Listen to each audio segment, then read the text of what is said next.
Hello friends, स्वागत है आपका नया फार्मेसी यूट्यूब चैनल में।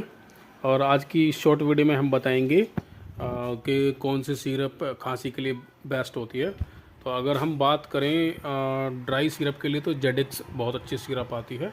और अगर बात करें वेट कब्ज यानी जिसमें बलगम आता है तो उसके लिए ब्रोजेडेक्स आती है। और इसके साथ साथ अगर बात करें तो हम बेनाड्रिल भी आती है। बेनाड्रिल भी बहुत अच्छी सिरप होती है। और बेनाड्रिल हो गया, आपका कवड्रिल हो गया, और एस्कोरिल एलएस भी बहुत अच्छी सिरप आती है। इन सिरप को वैसे भी पेटेंट सिरप होती है और बहुत ही अच्छी सिरप होती हैं, जो कि आप मेरे हाथ में देख सकते हैं। 158 और ब्रोजेडेक्स कुछ इस तरह का से है 156। और अगर बेनाड्रिल की बात करें तो ये बेनाड्रिल है। बेनाड्रिल थोड़ी सी सस्ती है उनके मुकाबले।